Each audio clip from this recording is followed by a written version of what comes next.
안녕하세요. 오늘도 사연살롱을 찾아주셔서 감사합니다. 저는 30대 여자입니다. 혹시 호의가 계속되면 권리인 줄 안다는 말 들어보셨나요? 어릴 때부터 변호사의 꿈을 키워왔던 저는 로스쿨에 들어가기 위해 다니던 회사도 그만두고 시험 준비를 했습니다. 긴 시간은 아니었지만 사회생활 하다가 돌아와서 다시 공부하려고 하니 여간 어려운 일이 아니었어요. 온종일 도서관에서 지내다 보니 머리는 산발에 추리닝에 뿔테 안경에 지금 생각해보면 정말 말도 안 되는 꼴로 도서관을 누볐어요. 그때는 목표가 너무 명확했기에 어떤 것도 눈에 들어오지 않았거든요. 그러던 저에게 변화가 찾아온 건 한 남자 때문이었어요. 평소와 같이 도서관 휴게실에서 밥을 먹고 있던 저에게 그는 커피를 건네며 저에게 인사를 했어요. 아, 별건 아니고 저 모르세요? 6개월째 맞은편 자리에 앉아있는 사람인데 커피가 1+1이라. 아, 네, 맞은편에 앉으신 분. 말은 아는 얼굴인 양 말했지만 처음 보는 얼굴이었어요. 되돌아 생각해보니 6개월간 맞은편에 앉아있는 사람 얼굴도 모를 정도로 주변에 전혀 신경 쓰지 않고 지냈구나 싶더라고요. 그렇게 안면을 트게 된 저희는 가끔 휴게실에서 만나면 인사도 하고 혼자 밥 먹고 있으면 옆에 앉아 같이 밥 먹는 사이가 되었어요. 뭐 그렇다고 자주 대화를 나누는 사이까진 아니고 그냥 아는 사이 정도의 심심한 관계였죠. 둘 사이에 변화가 온 건 시험 스트레스로 거의 멘탈이 날아가 버려서 한숨만 푹푹 쉬고 있던 어느 날이었어요. 그는 저에게 공부 안 될 때는 머리 한번 쉬어주는 것도 좋다며 술이라도 한잔 하자고 하더라고요. 저도 이렇게 있다가는 진짜 시험이고 뭐고 머리가 돌아버릴 것 같아 그와 포장마차에 가서 오돌뼈 안주에 소주 한잔하며 주절주절 얘기를 나눴어요. 그렇게 자주 마주쳤지만 서로에 대해 무언가 물어보지 않았던 관계였던 터라 그제야 그가 저보다 1살 많은 공무원 준비생인 걸 알게 되었어요. 그는 이미 제가 로스쿨 준비하고 있다는 걸 알고 있었죠. 뭐 제 책상만 봐도 로스쿨 준비한다는 걸 누구나 알 수 있는 상태였으니 그러려니 했어요. 간만에 술자리는 제 복잡했던 머릿속을 상쾌하게 해주기에 충분했고 그 한 번의 술자리 이후 우리는 이전보다 훨씬 친밀한 사이가 되었죠. 쉬는 시간에 대화 나눌 친구 하나쯤 있는 것도 나쁘지 않았어요. 같이 밥 먹고 같이 커피 마시며 서로의 시험 준비를 했어요. 그리고 만남이 있다면 이별도 있는 거겠죠. 공무원 시험에 합격한 그는 도서관을 떠나게 되었고 별 사이는 아니었지만 있다가 없으니 그의 빈자리가 생각보다는 크게 느껴졌어요. 여느 때와 같이 도서관에서 시험 막바지 준비에 눈코 뜰 새 없이 바쁜 하나를 보내고 있던 어느 날 누군가 뒤에서 툭툭 쳐서 돌아본 그곳에는 그가 서 있었어요. 예진 씨, 잠깐. 그는 무사히 임용되었고 제가 말동무 해줘서 시험에 합격할 수 있었다고요. 고마움을 표현하고 싶었는데 시험 공부에 방해될까봐 찾아오지 못했답니다. 예쁘게 포장된 초콜릿 한 상자를 건넸어요. 이거 제가 만든 초콜릿이에요. 곧 시험이시죠? 시험 잘 보시라고. 그리고 시험 끝나면 술 한잔 해요. 제가 할 말도 있고요. 초콜릿과 간단한 인사만 전해주고 그는 돌아갔고 저는 인생을 건 시험을 앞둔 상황에서 이것저것 생각할 정신이 없었습니다. 대수롭지 않게 여기고 넘겼는데 그렇게 시험은 무사히 끝나게 되었죠. 가채점 결과 만족할 만한 성적을 거둔 저는 도서관 생활을 정리했어요. 그제야 그가 했던 말이 생각났어요. 그가 준 초콜릿 상자에는 그의 휴대폰 번호가 적혀 있었고 시험도 끝나고 홀가분한 마음으로 그에게 전화를 걸었죠. 그렇게 약속을 잡게 되었는데 그냥 편하게만 생각했던 자리라 평소대로 추리링 차림으로 나갔어요. 약속 장소에서의 그는 평소에 도서관에서 보던 모습이 아니라 깔끔한 댄디남 그 자체였어요. 아, 예진 씨, 여기. 오랜만이에요. 저를 보고 활짝 웃는 그의 모습에 순간 살짝 심쿵했어요. 저에게 할 말이 있다던 그는 뜬금없이 저에게 꽃다발을 주더라고요. 도서관에서 공부할 때부터 관심이 있었다며 고백을 했어요. 긴장해서 손을 덜덜 떨면서 꽃다발을 내미는 그의 모습이 귀엽기도 했죠. 그리고 저도 연애 안 한 지가 몇 년째인지 기억이 안 날 만큼 오랫동안 연애 휴식 중이어서 그런지 순간적인 감정에 저도 모르게 승낙해버렸습니다. 그렇게 얼렁뚱땅 시작된 저희의 연애는 생각보다 잘 맞았어요. 공무원이던 그는 제가 로스쿨 입시와 면접 준비하는 동안 헌신적으로 절 서포트해줬고 날이 갈수록 그를 사랑하게 되었어요. 사실 아직 로스쿨 입시도 끝나지 않은 제가 로스쿨에 들어간다고 해도 몇 년은 더 공부해야 하는 입장이라 연애가 부담스러운 것도 사실이었어요. 항상 저를 배려해줬던 그 남자 덕분에 저에게는 더 큰 동기부여가 됐어요. 그렇게 저는 드디어 로스쿨에 들어가게 되었습니다. 그는 어마어마한 공부량에 힘들어하는 저에게 버팀목이 되어주겠다며 프로포즈를 했어요. 저도 언젠간 이 남자랑 결혼할 거 조금 서두른들 뭐가 다르겠냐라는 생각도 들었죠. 로스쿨에서 가장 바쁘다는 2학년을 마치고 결혼하게 되었습니다. 숯불갈비집을 운영하시던 시부모님께서는 결혼 전부터 잘 먹어야 공부도 잘한다며 매번 고기 구워주시면서 응원해 주셨어요. 고작 로스쿨 학생 신분이었던 저를 변호사 며느리라며 좋아해 주셨죠. 결혼 후 마음이 안정되고 든든해서인지 공부도 더 잘 됐고 무사히 로스쿨 과정을 마칠 수 있었어요. 그렇게 변호사가 된 저는 양가 부모님의 자랑이자 남편의 자랑이 되었습니다. 하지만 정작 저는 변호사가 된 후 제대로 하늘 한번 못 쳐다볼 만큼 바빴어요. TV에서 볼 법한 대형 로펌은 아니었지만 꽤나 내실 있는 로펌에 취직하게 되었어요. 여느 1년차 변호사처럼 로펌의 사소한 모든 일을 처리하게 되면서 퇴근하는 날보다 사무실에서 날밤 지새는 경우가 더 많을 지경이었어요. 시대의 행사에 빠지는 경우도 다반사였고 시부모님께 죄송할 뿐이었죠. 그래서 무언가 해드리고 싶었던 저는 남편과 상의해서 한 번도 해외여행을 가보지 못한 시부모님을 위해 동남아 여행 패키지를 준비했어요. 하지만 현실적으로 5일씩이나 가게를 닫는 건 음식 장사에는 치명적이라 고민이 되었죠. 그러고 있는데 저희 친정엄마가 선뜻 나서주셨어요. 젊을 때 가게도 해보신 분이거든요. 5일 정도는 가게 관리해줄 수 있다며 사돈 첫 해외여행인데 이 정도도 못 도와주겠냐고요. 그렇게 엄마가 여행 기간 동안 가게 일을 봐주게 되었죠. 시부모님은 첫 해외여행을 잘 다녀오셨어요. 저도 며느리로서 뭔가 했다는 생각에 뿌듯했는데 저희 엄마가 좋은 마음으로 행한 호의가 나중에 어떤 일을 몰고 올지 이때까지는 상상도 못했습니다.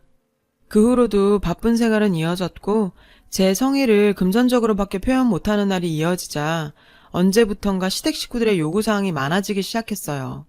애기야, 너 바쁜 건 아는데 내 친구들 모임 있는데 잠깐 와서 인사만 하고 가면 안 되니? 내가 변호사 며느리 자랑을 엄청나게 했더니 한번 보자고 하네.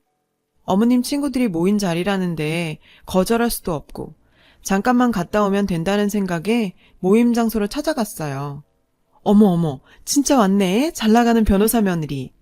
잘 왔다 애야. 내 친구들 인사하렴. 오늘 내 며느리가 쏠 거니까 마음껏 먹어. 바쁜 사람 불러낸 것도 모자라 밥값도 내라고? 굳이 내라고 안 했어도 낼 수 있는 상황이었지만 저와 동의도 없이 당연한 듯 말하는 시어머니에게 이건 꼭 짚고 넘어가야 한다고 생각했어요. 그날 밤 시댁을 찾아뵙고 정중하게 어머니께 오늘 일에 관해 얘기를 꺼냈어요. 어머님, 다음부터는 사전에 좀 말씀을 해주시고 부르셨으면 좋겠어요. 그리고 계산 문제도 저와 얘기도 없이 갑자기 제가 내는 거라고 말씀하셔서 사실 저 좀 당황스러웠거든요. 얘 말하는 거 봐라. 시어미가 친구들 모임에 며느리 한번 불러내는 게 뭐 그리 큰일이라고. 변호사 일은 너 혼자 다 하니? 일부러 너희 사무실 근처로 약속도 잡았잖아. 옆에서 시누이도 한마디 거들었는데요. 언니, 밥 한 번 살 수도 있지. 그거 가지고 그렇게 생색이에요. 말이야 바른 말이지. 언니가 그렇게 변호사 될 수 있었던 것도 다 우리 오빠가 뒷바라지 해서 그런 거 아니에요. 뭐라고? 제가 제 돈 내고 밥 사고 하는 게 당연한 듯 말하는 시누이의 모습에 어처구니가 없었지만 남편 덕에 편하게 공부할 수 있었던 건 사실이었으니까요. 굳이 왈가왈부하지 않았어요. 그 후로도 시어머니께서는 수시로 연락하셔서 제가 ATM인 양 100만 원, 200만 원씩 빌려가셨는데 저도 월급쟁이 변호사라 그런 것들이 부담됐죠. 그렇다고 시어머니께서 갚겠다며 빌려달라는데 안 줄 수도 없는 노릇이었죠. 그렇게 시간은 흘렀고 저도 어느새 4년차 변호사가 되니 회사에서도 어느 정도 자리를 잡았습니다. 시간적 여유도 생기게 되었어요. 문득 어젯밤 엄마의 통화에서 몸이 안 좋다는 얘기가 생각이 나더라고요. 저는 엄마가 좋아하는 포도를 사들고 오랜만에 친정을 방문했어요. 집에 아프다는 엄마는 없었고 아빠는 저에게 충격적인 얘기를 전하셨어요. 예진아, 엄마가 너한테는 절대 말하지 말라고 해서 지금까지 말 안 했는데 저번에 사돈 여행 갈 때 가게 봐준 적 있지 않으냐. 그 이후로 심심하면 가게일 좀 도와달라고 불러댄다. 네 시어미가 말이다. 내가 너희 엄마한테 가지 말라고 해도 혹여나 그것 때문에 네가 시댁에서 미움받을까봐 오늘도 아픈 몸을 이끌고 가게 나갔다. 순간 저는 머리에서 무언가 끊어진 듯 멍해졌어요. 왜 엄마가 시어머니 가게에 나가서 일을 한다는 건지, 아니 그걸 나는 지금까지 왜 몰랐던 거지? 우리 엄마는 지금... 저는 당장 가게로 달려갔어요. 그곳에는 시어머니는 보이지도 않고 저희 엄마를 직원처럼 부리는 시누이의 모습을 보게 되었어요. 사돈어른, 거기, 불판, 아니 거기 말고. 엄마를 직원처럼 부리는 시누이의 명령에 이리저리 뛰어다니는 엄마의 모습에 눈물이 쏟아질 것만 같았고 저를 보고 아무렇지도 않게 인사하는 시누이에게 버럭 소리를 질렀어요. 언니, 여기는 웬일이에요? 아가씨, 우리 엄마가 왜 여기서 일하고 있어요? 아가씨 말에 이리저리 뛰어다니며 불판을 닦고 있냐고. 제 호통에 가게는 조용해졌고 엄마는 오히려 저를 데리고 가게 밖으로 나왔어요. 예진아 그만해. 사돈이 일 좀 도와달라고 해서 그냥 나온 거야. 금방 갈 거야. 흥분한 저를 말리는 엄마의 모습에 참아오던 눈물이 펑펑 쏟아졌고 엄마를 집으로 데려다 줬어요. 내가 이제까지 뭘 한 건지 누가 부모한테 이런 꼴 당하게 하며 살고 싶겠냐고요. 엄마한테 이런 일이 생길 줄 알았다면 전 변호사고 뭐고 다 필요 없었을 거예요. 이건 도저히 그냥 넘어갈 일이 아니라고 생각했습니다. 저는 다시 가게로 향했고 제 시누이가 연락했는지 시어머니와 남편도 가게로 나와 있었죠. 어머님, 저한테 설명 좀 해보세요. 왜 우리 엄마가 여기서 일을 하고 있냐고요. 아니, 내가 오늘 모임이 좀 있어서 너희 엄마한테 전화해서 부탁했더니 용돈 벌겠다고 흔쾌히 오시더라. 그걸 왜 나한테 따지니? 겨우 모임하겠다고 아픈 엄마를 불러서 일을 시켰다는 시어머니의 말에 정말 참을 수가 없었습니다. 어머님이 꼭 모임 나가야 한다고 아프다는 엄마 나오라고 쏘아 붙이셨다면서요. 참 너희 엄마도 조잡스럽게 별 말을 다 한다. 또 신우는 눈치도 없이 끼어들어서 간신히 잡고 있던 저의 이성의 끈을 끊어놨죠. 언니 진짜 너무하네. 집에서 탱자탱자 놀고 있는 사돈어른 용돈이라도 벌라고 일자리 중에 누군데 고마워하지를 못할 망정 어디서 행패해요 행패. 언니는 위아래도 없어요. 행패? 사돈 용돈을 줘? 그래서 너희 무슨 일 있을 때마다 불러서 하루에 2만 원 주고 일 시켰니? 양심이 있으면 돈이라도 제대로 주고 일 시키던가. 너는 하루에 2만 원 받고 일해볼래? 당연히 제 편이 되어줄 거라 생각했던 남편의 태도는 정말 기가 막혔죠. 당신 그만해. 아무리 화가 나도 시누이한테 너가 뭐야 너가. 엄마도 집에서 적적하신 장모님 생각해서 일거리 주신 건데 지금 당신이 너무 치사하게 구는 거 아니야? 돈 적게 줬다고? 이 인간도 이미 지 엄마가 우리 엄마 일 시키는 거 알고 있었던 눈치인데 남편의 기도 안 차는 소리에 저는 저 인간들한테 온갖 정이 다 떨어져 버렸고 제대로 치사해지기로 했습니다. 그래, 나 치사하다. 너희한테 내가 진짜 치사한 게 뭔지 보여줄게. 내가 호구라서 지금까지 참고 산 줄 알아? 너희는 적당히를 모르네. 누군가 호의를 베풀어주면 감사하게 여겨야지. 그거 권리 있냐 굴어대는 꼴 더는 못 봐. 너 이제 막 나가는구나. 변호사라고 해서 이쁘게 봐줬더니 아주 막대 먹은 애구나. 우리 아들이 헌신해서 변호사 만들어놨더니 이제 와서 자기 변호사라고 유세를 떨고 있네. 참, 귀에 박히게 듣던 그놈의 아들 헌신. 저 인간들에게 제 노력은 아무것도 아닌가 보네요. 고맙게는 생각하지만 현실적으로 학비며 수험 비용은 모두 친정 부모님이 다 대주셨는데 지금 와서 모든 것을 본인들이 다 한양구는 꼴을 보고 있자니 구역질이 날 지경이었어요. 저희 엄마 근로계약서 썼어요? 일단 근로계약서 위반, 최저시급 미준수, 여기 언제 위생점검 받으셨나 한번 문의해봐야겠네. 여기 현금 받으면 할인해주죠?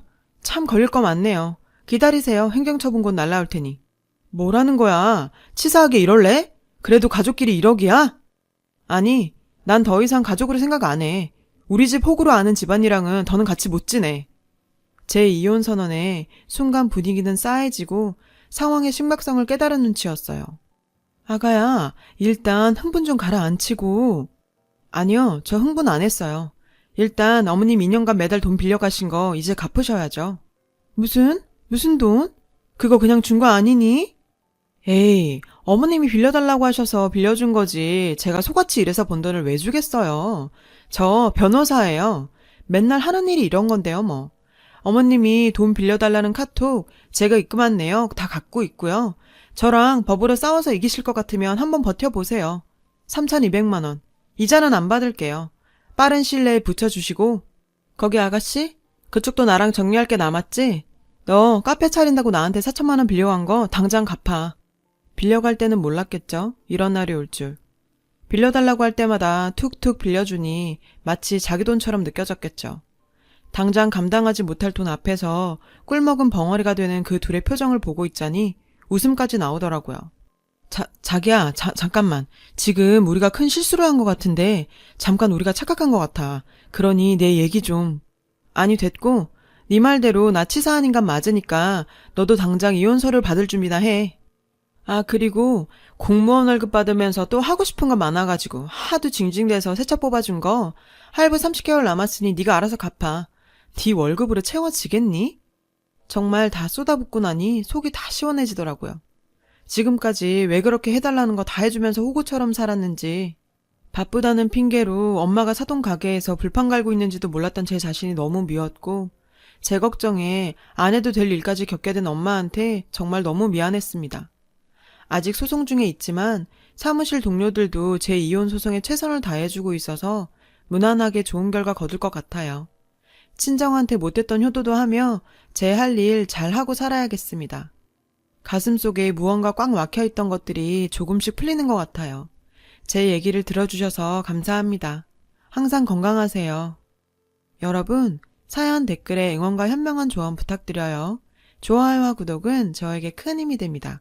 오늘도 좋은 일 가득하세요.